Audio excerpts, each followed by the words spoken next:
सुप्रभात मेरे प्यारे बच्चों, मैं आपकी हिंदी की शिक्षिका प्रिया सिन्हा हूँ। आज हम तृतीय वर्ग को पाठ 7 प्रदूषण राक्षस कहानी को पढ़ाएंगे, लेकिन इससे पहले इस पाठ के कुछ कठिन शब्द को पढ़ेंगे और उनका अर्थ जानेंगे।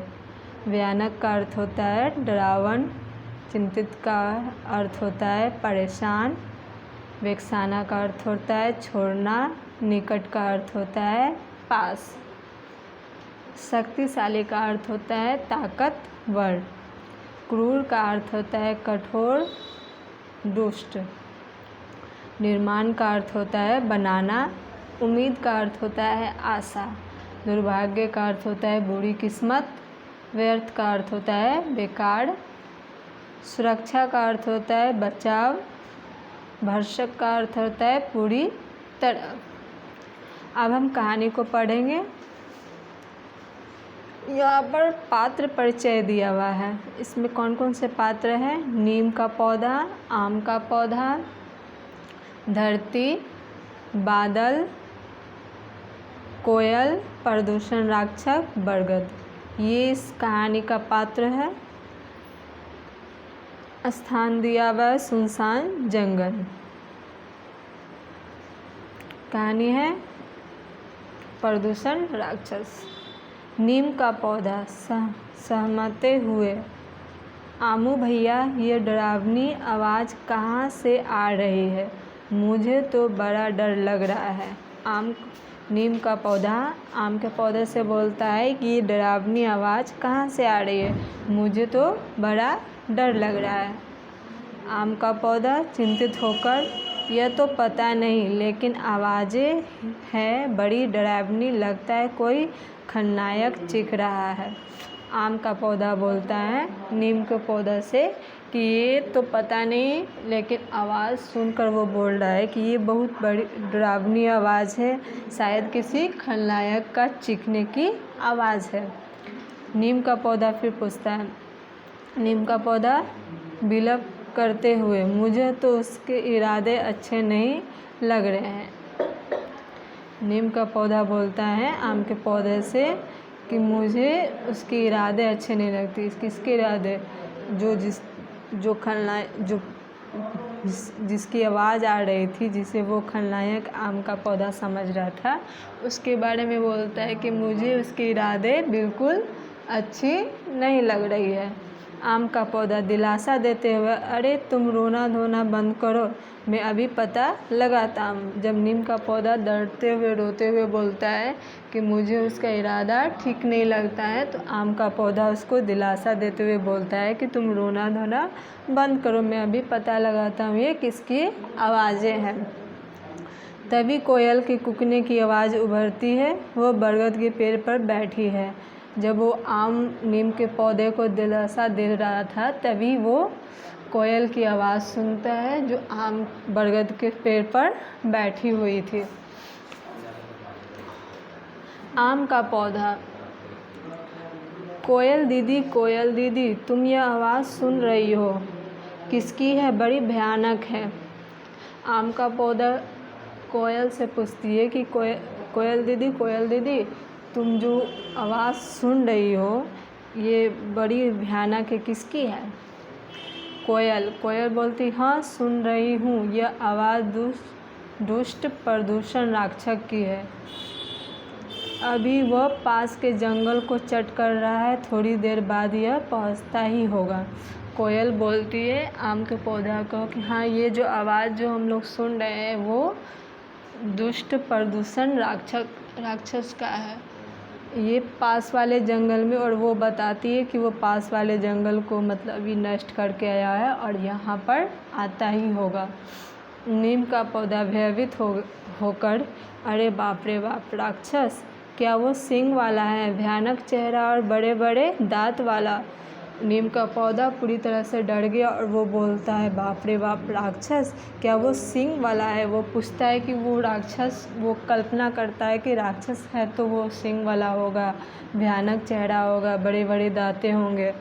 फिर कोयल बोलती है, राक्षस तो राक्षस होता है, भला वो सुंदर कैसा हो सकता है? मतलब वो कल्पना करके नीम का पौधा पूछता है क्या वो राक्षस के बड़े बड़े दांत हैं, सींग वाला है और बड़े बड़े चेहरे वाला है, तो ये कोयल बताती है कि राक्षस तो राक्षस ही होता है, भला वो सुंदर कैसे हो सकता है। मतलब हर राक्षस है तो वो राक्षस की तरह होगा, वो सुंदर तो नहीं ही होगा। आम का पौधा, क्या वो हमें भी खा जाएगा। आम का पौधा बोलता है कि क्या वो हमें भी खा जाएगा। वो कोयल से पूछता है कि क्या वो हमें भी खा जाएगा जंगल में आएगा तो कोयल बोलती है राक्षस किसी को बख्शाता वो सबको निगल जाता है। वो बोलता है कि कोयल बताती है आम के पौधा को कि राक्षस किसी को भी नहीं छोड़ता, वो सबको निगल जाता है, I mean खा जाता है। नीम, तुमको भी। नीम बोलता है कि तुमको भी खा सकता है। कोयल, मैं क्या उसकी मौसी लगती हूँ, मैं तो अपनी जान बचाने के लिए यहाँ से भाग जाऊँगी, लेकिन तुम तो भाग भी नहीं सकते, तुम्हारी जड़ें तो धरती के अंदर जो है। तो नीम पूछती है कोयल से क्या तुम्हें भी खा जाएगा वो राक्षस। तो कोयल बताती है कि क्या मैं उस राक्षस की मौसी लगती हूँ जो मुझे वो छोड़ देगा, वो राक्षस है तो वो सबको खा जाएगा। और बोलता है कि मैं तो यहाँ से अपनी जान बचाकर उड़ जाऊँगी, लेकिन तुम तो भाग भी नहीं सकते हो, तुम्हारी जड़ें तो धरती के अंदर है।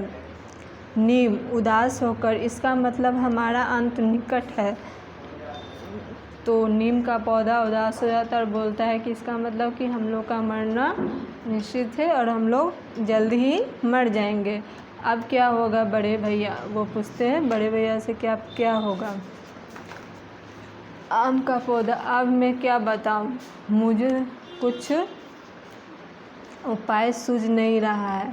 अपनी माँ धरती और पिता बादल को पुकारते हैं, शायद वो कुछ कर पाएंगे। नीम का पैर उससे जब पूछता है कि अब क्या होगा बड़े भैया, तो आम बोलता है कि अब मुझे भी कुछ समझ में नहीं आ रहा है, चलो अब हम लोग धरती माँ को और बादल को पुकारते, वही शायद कुछ कर पाएंगे। आम और नीम दोनों मिलकर पुकारते हैं, धरती और बादल वहाँ पहुँच जाते। जब आम और नीम का पौधा धरती और बादल को पुकारते हैं तो धरती और बादल वहाँ पहुँच जाते। धरती, बच्चों मैंने तुम्हारी सारी बातें सुन ली, मुझे तुम्हारे साथ पूरी सहानुभूति है, लेकिन मैं चाहते हुए भी तुम्हारी मदद नहीं कर सकती।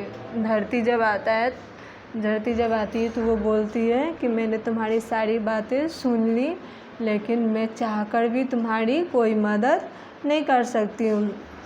बादल, हाँ बच्चों तुम्हारी माँ बिल्कुल ठीक कह रही है। उसी समय बादल भी आता है और बोलता है कि हाँ बच्चों तुम्हारी माँ बिल्कुल ठीक कह रही है। नीम, पर आप अपने बच्चों की मदद क्यों नहीं कर सकते। तो नीम पूछती है धरती और बादल से कि और आप अपने बच्चों की मदद क्यों नहीं कर सकते। धरती, क्योंकि प्रदूषण राक्षस बहुत शक्तिशाली और क्रूर है। धरती बोलती है कि प्रदूषण राक्षस है सो बहुत ही शक्तिशाली है, बहुत ही ताकतवर है और बहुत ही कठोर है। नीम बोलता है क्या वो रावण से भी बड़ा और से भी अधिक नाक है। पूछती है धरती से क्या वो रावण से भी बड़ा और भी नाक है, खतरनाक है। उसके बाद आम, राक्षस कितना भी बड़ा और शक्तिशाली क्यों ना हो, वह किसी न किसी के हाथों मारा ही जाता है। जब नीम पूछते रहता है कि वो रावण से भी बड़ा और कंस से भी अधिक खतरनाक है, तो आम बोलता है कि राक्षस कितना भी बड़ा और शक्तिशाली क्यों नहीं होता है, वो किसी न किसी के हाथ से मारा ही जाता है। धरती बोलती है पुत्र तुम्हारा यह कहना ठीक है, लेकिन इस राक्षस का निर्माण तो स्वयं मनुष्य ने ही किया है। धरती बोलती है कि तुम सही कह रहे हो, लेकिन ये जो राक्षस है इसका निर्माण किसने किया, तो मनुष्य ने किया है। नीम, आश्चर्य से मनुष्य ने। धरती: हाँ, मनुष्य ने उसी के लोभ, लालच और गलत नीतियों के कारण इस राक्षस का जन्म हुआ है, अतः हम उनसे अधिक उम्मीद नहीं कर सकते हैं। नीम पूछता है आश्चर्य होकर कि मतलब मानव के द्वारा ये राक्षस का निर्माण हुआ है। तो धरती बोलती है कि हाँ, मानव के लालच और लोभ के कारण इस राक्षस का निर्माण हुआ है और हम लोग मनुष्य से ज़्यादा उम्मीद भी नहीं कर सकते हैं।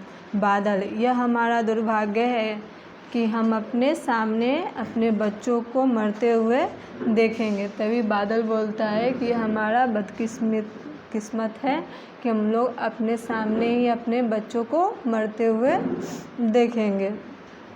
तभी प्रदूषण के गरजने की आवाज़ नज़दीक आती सुनाई देती है। नीम और आम भय से सिकुड़ने लगता है। जब प्रदूषण का आवाज़ नज़दीक से सुनाई देने लगता है तो नीम का पेड़ और आम का पेड़ धीरे धीरे सिकुड़ने लगते हैं। आम: माँ, इस दुष्ट राक्षस से हमें बचाओ। आम बोलती है कि माँ, हमें इस दुष्ट राक्षस से बचा। प्रदूषण पहुँच कर बोला: बुला लो, किसी को भी बुला लो, कोई भी तुम्हें बचा नहीं पाएगा। यह धरती, बादल भला तुम्हारा क्या रक्षा कर पाएगा। मैं इन्हें भी बदरंग कर दूंगा। तभी प्रदूषण पहुंच जाता है, बोलता है आम को कि बुला लो, जिसे भी बुलाना है बुला लो। ये धरती, ये बादल, तुम्हें कोई भी नहीं बचा सकता है और मैं इन्हें भी बदरंग कर दूंगी। बादल को बोलता है। बरगद दिलासा देते हुए: बच्चों, घबराओ मत, मैं यहाँ हूँ, मेरी छत्र छाया में आ जाओ। तभी बरगद का पेड़ बोलता है कि बच्चों, तुम लोग डरो मत और तुम मेरे पास आ जाओ, छत्र छाया में आ जाओ। बरगद अपनी झुकी लंबी टहनियों को आगे बढ़ाकर दोनों को अपने संरक्षण में ले लेता है। प्रदूषण: ए बरगद दादा, देखो, मुझसे पंगा मत लो। प्रदूषण बोलता है कि बरगद को कि देखो, मुझसे पंगा मत लो। बरगद: चल भाग यहाँ से, तू मेरा कुछ नहीं बिगाड़ सकता है। बरगद बोलता है प्रदूषण की कि यहाँ से तुम चले जाओ, तो मेरा कुछ भी नहीं बिगाड़ सकते। प्रदूषण असहाय स्वर में: जाता हूँ मगर फिर आऊँगा। बकरे की माँ, अब तक खैर मनाइए। ढेर सारा धुआं उगलकर प्रदूषण चला जाता है। जब वो बरगद उसको बोलता है जाने के लिए तो बोलता है ठीक है, चला जा रहा हूँ, लेकिन मैं फिर आऊँगा। और वहाँ पर बहुत सारे धुआं उगलकर प्रदूषण चला जाता है। आम: दादा, हमारे भाग्य में क्या इसी दुष्ट के हाथों मौत लिखी है। जब प्रदूषण चला जाता है तो बरगद से आम का पेड़ पूछता है कि दादा, क्या हमारे भाग्य में, क्या हमारी किस्मत में इसी दुष्ट के हाथों से मौत लिखा हुआ है। तो बरगद बोलता है देखो बच्चों, इस प्रदूषण से हमें मनुष्य ही बचा सकता है, लेकिन वह तो लालच में इतना अंधा हो चुका है कि उसे कुछ दिखाई नहीं देता है, इसलिए उसे ज़्यादा उम्मीद करना व्यर्थ होगा।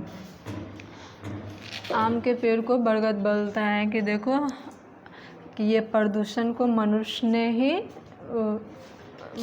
इस प्रदूषण से मनुष्य ही हमें बचा सकता है, लेकिन मनुष्य इतना लालची हो गया है कि वो अंधा हो गया है और उसे कुछ भी दिखाई नहीं दे रहा है, और हम लोग को मनुष्य से ज़्यादा उम्मीद भी नहीं रखना चाहिए। नीम: फिर क्या हमें कोई नहीं बचाएगा। नीम का पेड़ फिर पूछता है कि क्या हमें अब कोई नहीं बचा सकता है।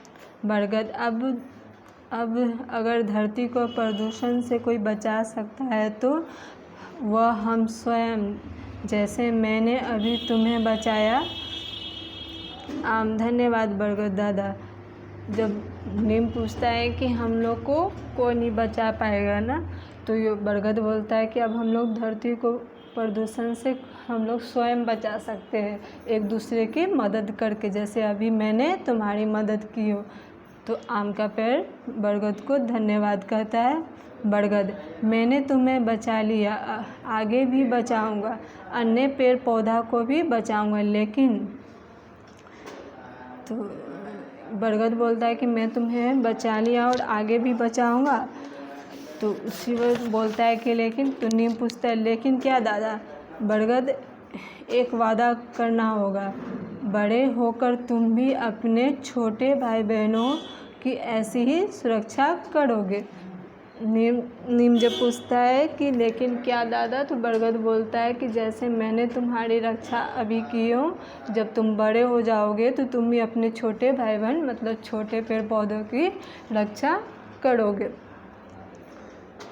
और बादल बोलता है, बादल बोलता है और मैं भी कोशिश करूँगा कि अधिक जल बरसाऊँ, लेकिन क्या करूँ, जहाँ जंगल घने नहीं हैं वहाँ मैं चाहकर भी बारिश बरस नहीं पाता।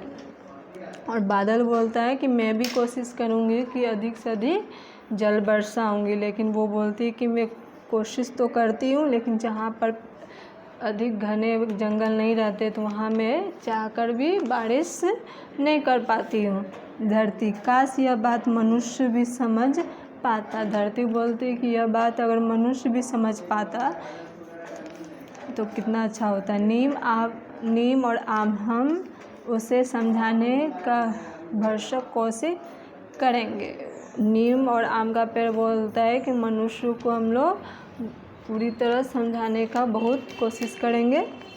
बादल, करके देख लो अच्छा बच्चों, खुश रहो, अब मैं चलता हूँ। बादल बोलता है ठीक है, तुम लोग मनुष्य को समझाने की कोशिश करो और तुम लोग अच्छे से रहना, मैं चलता हूँ। बादल उसके बाद चला जाता है। इस पाठ से हमें यह शिक्षा मिलती है कि पर्यावरण प्रदूषण का समस्या मानव द्वारा ही उत्पन्न हुआ है, जिसका दुष्प्रभाव प्रकृति के वृक्षों, पृथ्वी, बादल आदि सभी को भुगतना पड़ा है। हमें समय रहते इस समस्या का हल करना होगा, अन्यथा बहुत देर हो जाएगा और यह पृथ्वी रहने योग्य नहीं रहेगा। इसलिए हम लोग ज़्यादा से ज़्यादा पेड़ पौधा पृथ्वी पर लगाना चाहिए, जिससे हमारा पर्यावरण शुद्ध रहे और प्रदूषण से हम लोग बचें। धन्यवाद।